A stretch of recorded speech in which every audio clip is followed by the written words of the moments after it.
Hello, everyone out there in Rumble, X, and YouTube land. Welcome back to Diego Knows. I, of course, am Diego. And first of all, I want to apologize for this crude method of posting this video. Unfortunately, I had some technical difficulties with my camera, so I have to get a new one, which I'm not going to get for another couple of days. I didn't want to wait to finish up this video, this episode, okay, because the new one's going to come out here. The final episode is going to come out here real soon. So I want to go ahead and knock this one out. So hopefully by the time the new episode drops and I review that, I'll have my new camera. Okay, so I want to apologize for the crudity of this, but I needed to get this video out there because I need to finish this damn video.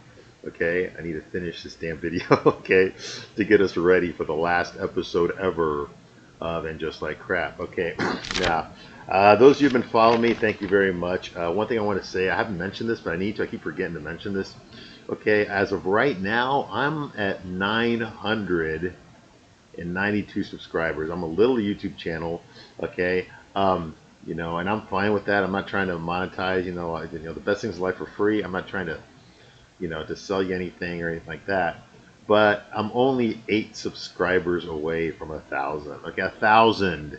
Okay, for me, that's a lot. That is a lot. This is just a hobby. I do this in my spare time, just for fun. I just watch these chick flick movies, most of which I've never seen before. Okay, because I know how these movies tend to brainwash women.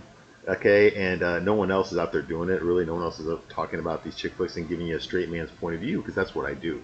I give you a straight man's point of view. I tell you what a real straight guy thinks about this stuff, okay? And and I actively date, so I know what I'm talking about, okay? I've dated many women in my life. All right, I'm not trying to brag or nothing, but I know how romance works, okay? I kind of know how dating works, okay? What men like, what men don't like, all right? And what you're getting here is not realistic. It's not believable. Okay, but so many women, especially you young girls, you seem to think that, you watch Sex in the City, that's going to be your life. You're going to have it just like that. Like Carrie and her girlfriends. Okay, well, it's not. Okay, it's not just like that. Okay, it's not. Okay, it's actually pretty doom and gloom. Okay, I know the writers, the showrunners of this show, the producers are trying to present you with a positive picture of being old. Okay, and single and by yourself with no kids, with lots of money, lots of fame, but no kids, no family, no husband. Okay, no one to leave your legacy to. They're promoting that as a positive thing because you're a boss bitch.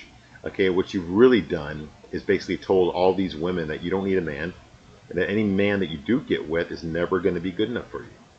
So get rid of him. Okay, because you're perfect and he's not, and you deserve perfection because you're a queen. See what I mean? That's exactly what these shows are telling you. They built up so much of this whole relationship between Duncan and Carrie, only for what? Immediately after they have sex, he tells her, I'm going out of town and I'm never coming back. Then why the hell were we exposed to him for all these episodes? Okay? Sex and the City used to do this too, but they did it in one episode. Okay? Carrie would meet a guy, she'd like a guy, she'd have sex with the guy, and then in 5 minutes before the episode's over, she'd find something wrong with the guy, and that's it. He's gone. We don't ever see him again. Okay? Why'd you have to drag out Duncan Reeves for all these episodes? Okay? Just for nothing to come from it. Nothing. Nothing came from that. Except Carrie realizing that she's even more beautiful than she thought because her mind is also beautiful. And that's something that other men never saw in her, except for Duncan. He was the first one. Ooh. You see what I mean? This is a load of crap. Okay, you stuff the show with beta males, which is a carryover from Sex and the City. I get it. Remember Skipper? Okay, I mean that guy's a poster boy for beta males. Okay, and Sex and the City was full of beta males, but every once in a while they didn't have it. Every once in a while they had like a real guy on there. Okay, Big for the first 3 seasons was a real man. Steve was a real man throughout the entire show. Okay, but for the most part, I mean, even Jack Berger. I know you all hate him. Okay, and he's not a perfect character at all. Okay, and I don't agree with what he did to Carrie, dumping her with a post-it note, but he was believable. I knew guys like I was like him back then, okay? And I'm younger than he is, okay? And I was like Jack Berger back then. That was the one time I saw a character that I was like, holy shit. I totally got this guy. I totally knew exactly why he was doing it. The insecurity, Okay, they're not putting up with bullshit. You know, the whole you know, does my water fountain like is it gonna keep you awake because it helps me sleep like that? I mean, I have stuff like that here too. Okay, all right, so you know, and I got to run it by whoever is sharing the bed with me. Hey, listen, is that gonna keep you awake or something? Because you know that kind of thing, all right? So yeah, I knew what it was like. Okay, and you know, so he was believable. Okay, but for the most part, none of the guys in the show were very believable. Okay, on Sex and the City. Okay, most of them were not. They just weren't.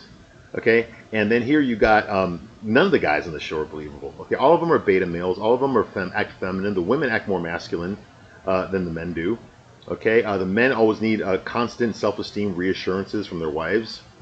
Okay, the men are always scatterbrained. They don't really know for sure what they're trying to do. Okay, whereas the women pretty much know what they're doing.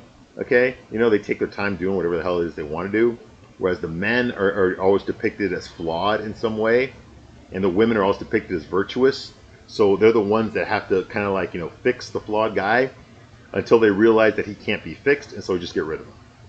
Okay, that's what And Just Like Crap is doing all about. Okay, shitting on men. Okay, and constantly hearing the women tell you. There's two things the women always tell each other. Number one, that men all suck. Men are not good enough.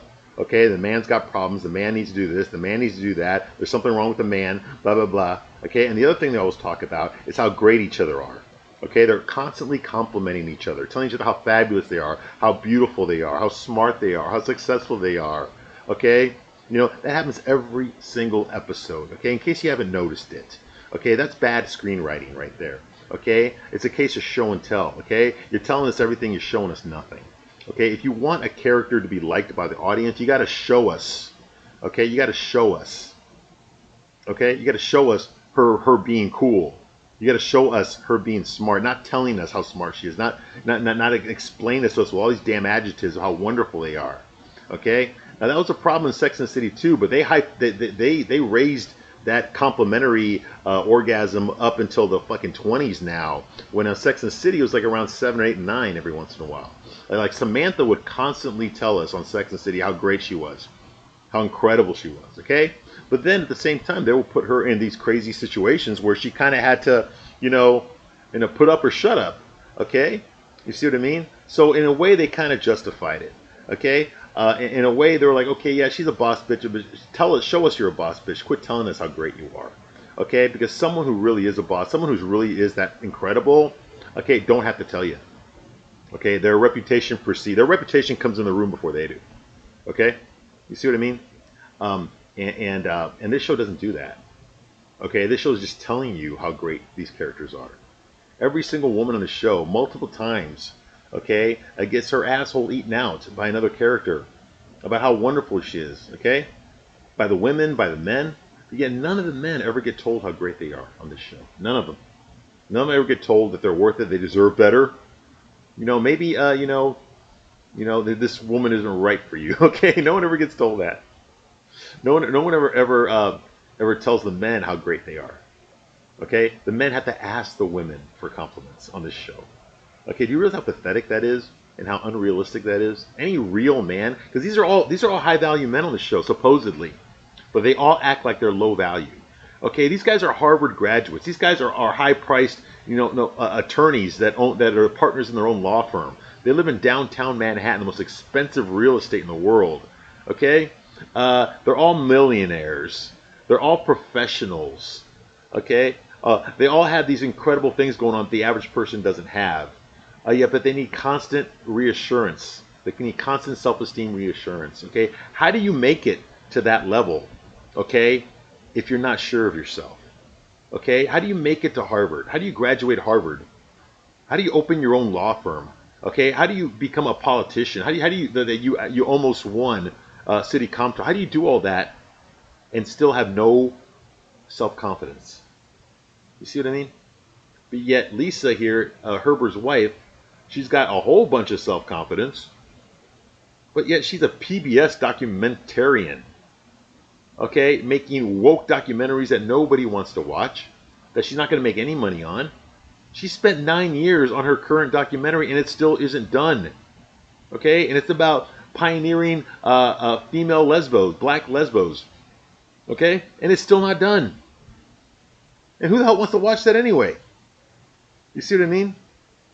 They gave us this character Marion, okay, Makad Brooks, okay, this 6'7" hung to his shoe, Nubian god, okay, to be a potential love interest for Lisa, and she's attracted to him and all that. They do the whole slow mo of him eating his papaya. You want some? Like that, okay, all seductive and shit, and for what? She just stands up in the middle of a show and says like, I'm married, my kids need they need something from the store, I gotta go. And that's it.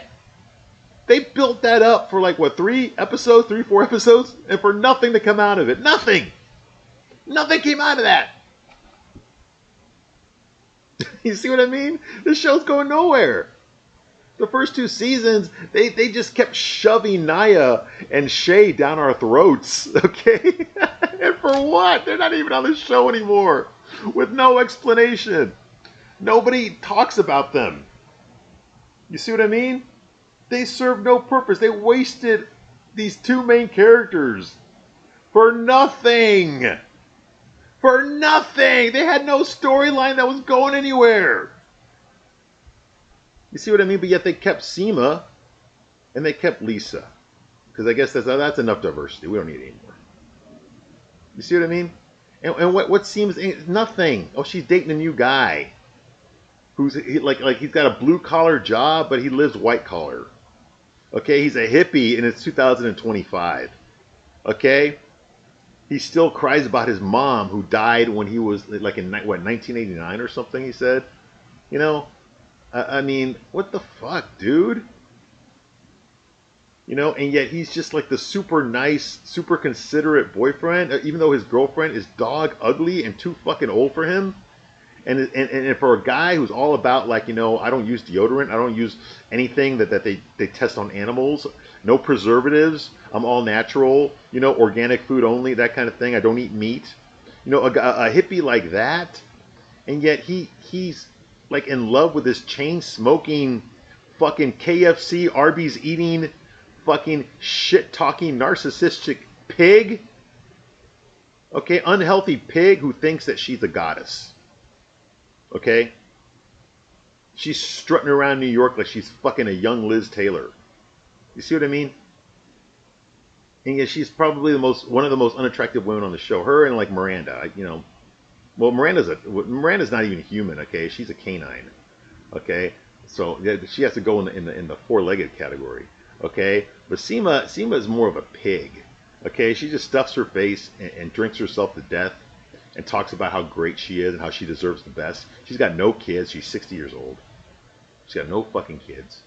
I know on the show she's like 56 or something like that, but in real life she's 60 years old. Okay. She's got no kids. She's got no husband. She's never had she's never been married. She has no, she has nothing to leave her. She's all about her job and all about making it as a real estate agent in Manhattan. But even if she makes all this money, who's she going to spend it on? Nobody. She's got nobody to spend it on. She only has one friend, Carrie. That's it. That's it. Is Carrie going to get all her money? Well, she already got all of Big's money after she killed him in the first episode of season 1. Okay? After she murdered her husband. Okay, and what do I mean by murder? I mean, she smothered him. Instead of calling 911 when he was having his heart attack while he was still alive and looking at her, desperately, instead of calling 911, what did she do?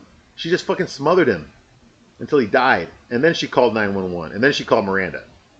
Okay, this is big. This is John Preston. This is the guy from Sex and the City. And they killed him off right away. You see what I mean? It's like, and I'm not even counting. I know that there was a lot of allegations against Chris Knopf, sexual harassment allegations and stuff, which is probably true. I don't know. And I know he got canceled. Nobody wants to hire him now, because of all these sexual harassment, the Me Too era sexual harassment allegations, which apparently there's some validity to there. A lot of women came out and spoke out against him. All right. So, I'm not saying the guy's a good guy. He deserves to be canceled. So I understand why they're not going to bring him back. Okay. But the bottom line is they killed off, like, the main character. He was the MacGuffin of Sex and the City. That was the guy. That was the guy that Carrie was after, our main character. And look at the disrespect they treated him. You know, and all the men on this show. Like I said, there's no real men on this show anymore. You know, and that's sad. That's sad because when they announced that this show was coming out, you know, I was excited to see the women again. How are they going to handle being old now? They're already middle-aged on Sex and the City. How are they going to handle being old? What becomes of women like this? What becomes of women that decide to put the sexual Olympics and their careers first before anything else, before anybody else? Okay? Their own materialism. Okay? You know, who never learned how to fucking, none of them ever learned how to fucking cook. Okay? None of them cleaned their own place. All right? None of them are natural mothers. Not even Charlotte. She needed to get a nanny. Okay? You know, like what happens to these women who put their shoes and their clothes and their vacations and their restaurant reservations, okay, and their careers ahead of anything else, and you know, and ahead of motherhood or even being a wife. What happens to women that do this? Okay, well, you're seeing it right now. Okay, but they're trying to make it look like it's a good thing. And how do you make women that have basically like they've squandered the best years of their life? You know, how do you make that positive? It's simple. You just lie. Okay, how do you make these women who in real life that are really like that out there are pretty sad and pathetic, and you see them all the time?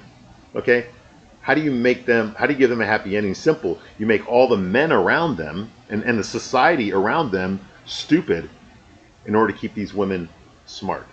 Okay, if you can't realistically put these women on a pedestal, then simple. You lay everyone else out on a slab. Okay, and that's what they did. That's what the show's about. That's why it's getting canceled. Nobody wants to see this stuff. Okay, you ruin these characters. You ruin them. You know, you ruin them. Okay, not that they were great to begin with, but at least they were entertaining. Before on Sex and the City, at least they were entertaining. Now they're not even that. They're just pathetic. How's it all these men fall in love with Carrie? She looks like she looks like the witch from fucking Snow White. Okay, after she did the ugly spell. Okay? Yet all these men just creaming their pants for her. Why? Why? And she's the first one to tell you how pretty she is. Like, what the hell? I'm sorry, Sarah Jessica Parker. You know? But, you know, you were hotter when you were younger. I mean, I remember her from, like, Dudley Do-Right. She looked good in that. And I'm probably the only guy that saw that movie. But that was the 90s. That was before Sex and the City. Okay, she did look good. I would have done her back then. I would have done her on Sex and the City too. Okay, but now, not so much. Not so much. All right, let's finish this episode. Okay, so we left off last time. Okay, we had Herbert going through his depression. Okay, he's basically on the board of 80, on the edge of 86ing himself because he lost the election, and that the people at the musical that his son was in, Modern Millie, whatever the hell it's called, some gay show that they were doing about hating men in the 1920s. People were all like backhand complimenting him, backhand insulting him, telling him, oh, you know, I know you lost, but you were so close, you know. Don't worry about all that money we donated to your campaign that we're never going to see again because you lost. You know, we forgive you for that. You know, it's just stuff like that. Just feeling bad about himself. So now he can't even bring himself to go to work. He's too self-conscious. He's too embarrassed. He's too full of shame because he lost an election. Okay, he can't even bring himself to go to work and see his employees the way they're going to look at him. Okay, he can't even talk to his wife about it. He's so like depressed. Okay, so insecure. Okay, so full of low self-esteem. And this guy's supposed to be the head of his family. Okay, even his wife wants nothing to do with him. Once she sees him there pouting in the corner, you know, instead of going to work, you know, she just fucking leaves him there. Like, you know, can you imagine that when that's the other way around? If she's upset, and she's been upset many times on the show, and she's taken it out on him many, many, many, many times. Okay, he never once goes like, okay, fine then, bye.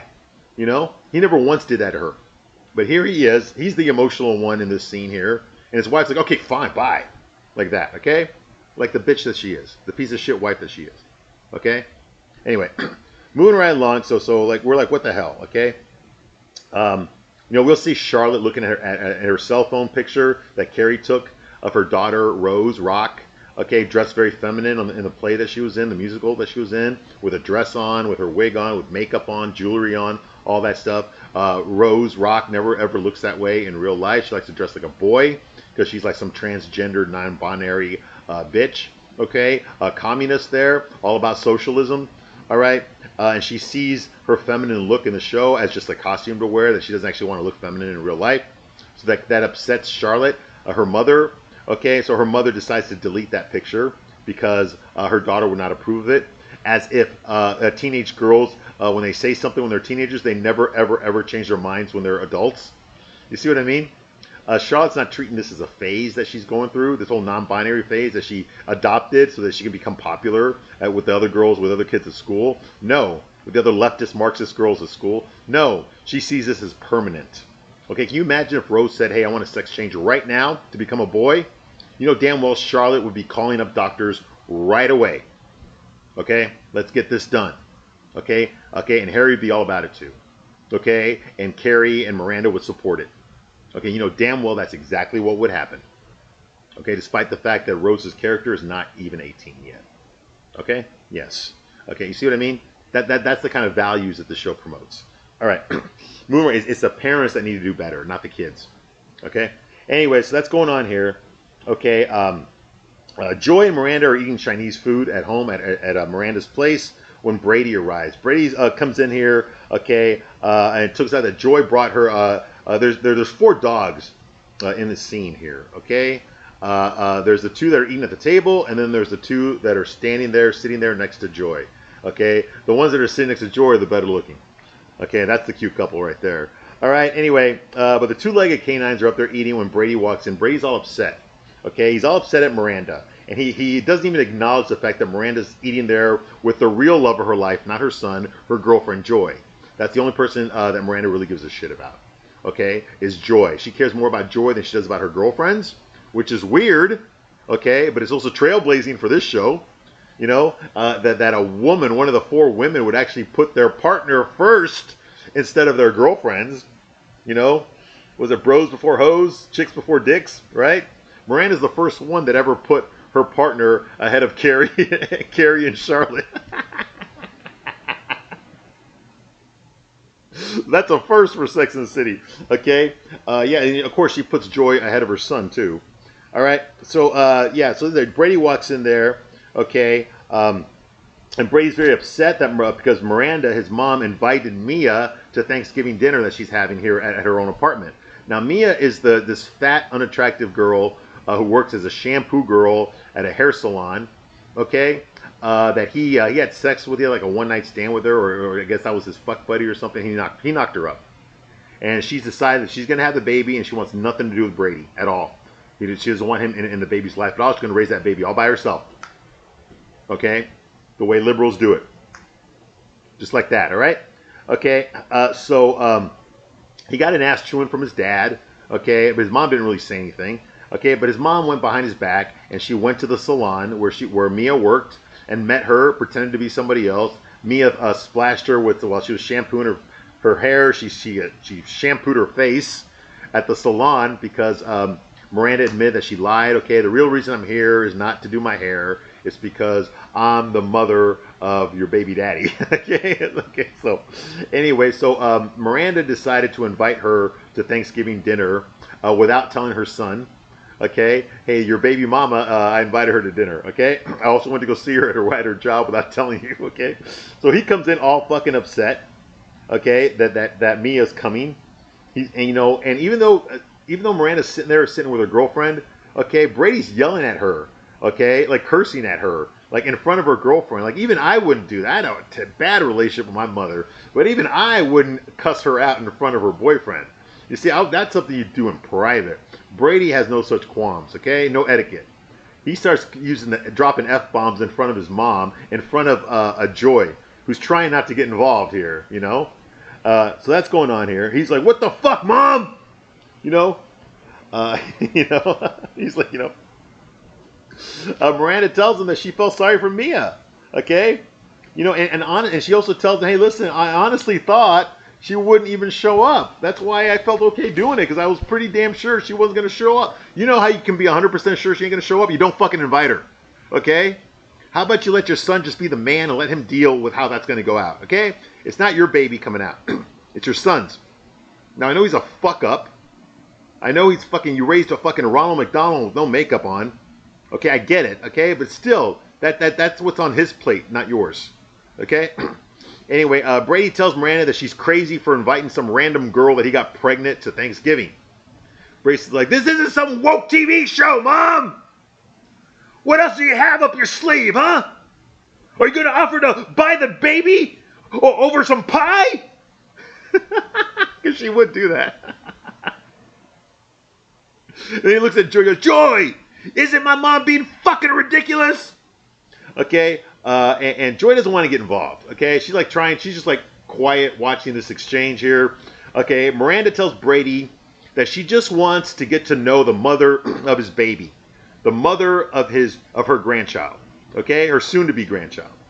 Miranda's like, look, the baby is coming and Thanksgiving is happening. So let's just make the best of it. Okay?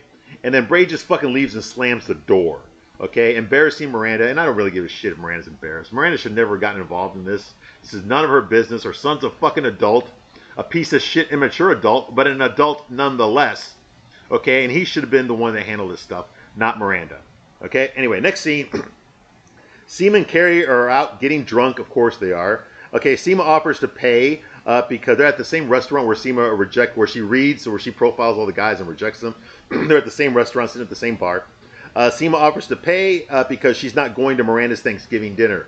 Okay, because she's going to Adam's sister's house. Okay, and they're all a bunch of vegans and gluten-free people. Okay, so for Thanksgiving, Seema and her boyfriend Adam, she's gonna go meet Adam's sister. Okay, for Thanksgiving. All right, yeah, Mr. Nice Hippie Adam. Okay, even though he's like a vegetarian, gluten-free, he doesn't use chemicals. Okay, he doesn't use any products that have preservatives or chemicals in them. He only uses everything's all natural for him, right? And he doesn't eat meat, of course not. All right, but he works in shit. Okay, because he's a gardener. All right, moving around, and he's white. Go figure. Okay, Seema tells Carrie that Duncan's apartment is up for sale now because Duncan's not going to renew his lease because he's never coming back. So the owner wants to sell out the apartment. Now, Carrie owns the top 2 floors of the building, but she does not own the downstairs apartment. Okay, that was being rented out to Duncan, but now he's getting rid of it. He's going back to the UK. All right, or he went back to the UK. All right. So Seema tells her, hey, it's available for sale if you want to buy it. You know. And so that way she can own the whole building. In case she ever wants to sell the building, she owns the entire building now if she buys it. Because right now she only owns the top 2 stories. Okay? You know, and that way she can sell it for more. Okay? You can make more money that way if you own the whole building and sell it. That's what Seema tells her. And Carrie's like, you know, like for what? You know, she feels bad that she bought this house for Aiden, for her and Aiden to live together. And then that never happened. So she's stuck with this big house. There's no kids in there. There's no family, no husband, no boyfriend, no nothing. She's got this big house all by herself. No kids, no nothing. No nothing. And now Seema's telling her maybe she should sell it, buy the downstairs apartment, and then sell the whole building for a hell of a lot more money. And right now, Carrie's actually considering moving back into her old apartment, her old brownstone apartment from Sex and the City, which Lisette is living in now. But she has no one, so what the hell? She's got all this money, all this space, and she got no one to spend it on. Carrie gets upset because Duncan's not coming back.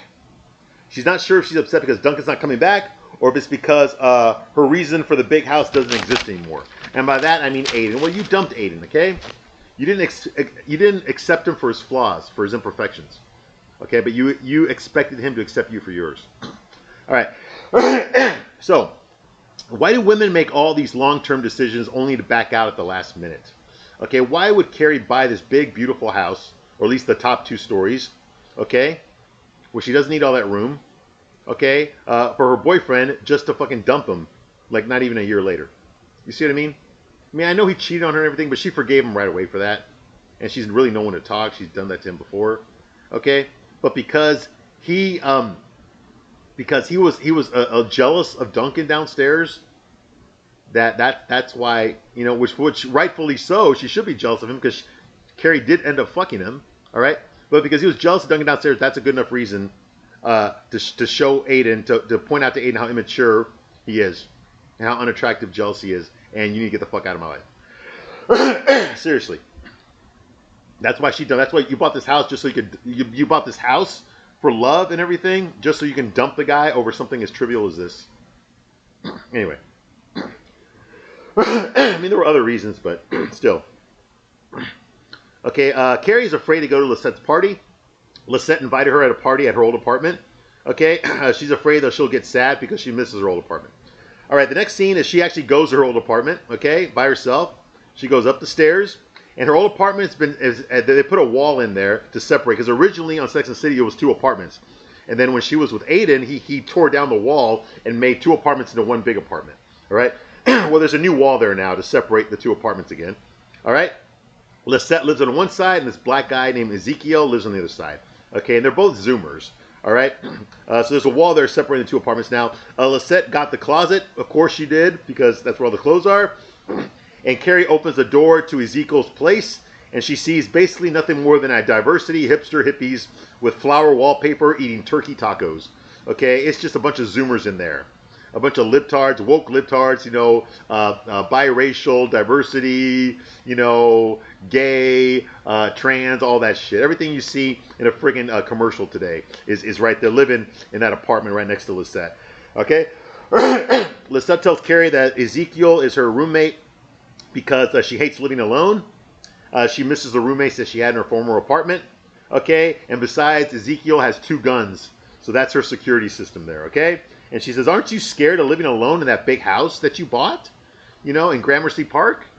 And Carrie tells her, well, I got a security system, okay? And she says, I guess it's true whoever it was that said you can't go home again, okay? So she can't go back to living in that brownstone because she's not fucking 35 anymore, all right? Anyway, and Lisette tells her, oh, Thomas Wolfe said that, okay? You can't go home again. Thomas Wolfe said that, all right? Carrie, what does Carrie do next? She goes home. She goes back to her house, okay, and she just looks at it, this big house, nobody in it except for her and her cats, soon to be cats, but she's got a cat, which is stereotypical right there. Anyway, we hear Carrie write an epilogue. So she doesn't write a new chapter for the book. She doesn't write an additional chapter for her book, even though it's got a sad ending. It's about the old woman from 1846 who ends up living and dying alone because the love of her life got like tuberculosis or something, whatever. Anyway, her agent did not like that ending. She wanted her to rewrite it. She's considering rewriting it, but she decided, I guess now, she's not going to rewrite the novel that she wrote. Instead, she's just going to add an epilogue. And this is what the epilogue says. The woman, because there's no the main character doesn't have a name in her book. It's just called The Woman. The woman opened the door to her dark home and struck a match to light the candle in the vestibule. The glow from the taper illuminated the envelope waiting for her there on the cold marble table below. She broke the blood wax seal and removed the delicate piece of parchment inside. An invitation from Virginia Perry to attend a party to celebrate the return of her cousin, Joshua Perry, from London to New York City. The woman folded the paper, intrigued. This was the handsome widower Virginia had spoken so highly of. And boom, that ends the episode. So I guess what they're trying to tell you here is that it's okay for Carrie to be alone in this house because eventually she's going to meet another guy. All right, another guy's going to fall in love with her. Another high value, handsome, big dick, you know, the sexual stamina of a fucking tiger, okay, is going to fall in love with her. And he's going to have lots of money too, okay? So she ain't going to have to take care of him, okay? And, you know, and it's going to be the sexual Olympics all over again. All right, it's going to be true love again, right? Right? Because Carrie's high value, right? Right? And if you believe that, I got a bridge I want to fucking sell you. Okay, finally, we're done with this episode. Once again, I apologize for the crudity of this video. But, you know, hopefully I'll get my technical issues fixed here real soon. And then I'll be back to review the final episode of And Just Like Crap. I thank you very much for watching this long. And I will see you soon on the next one. Bye.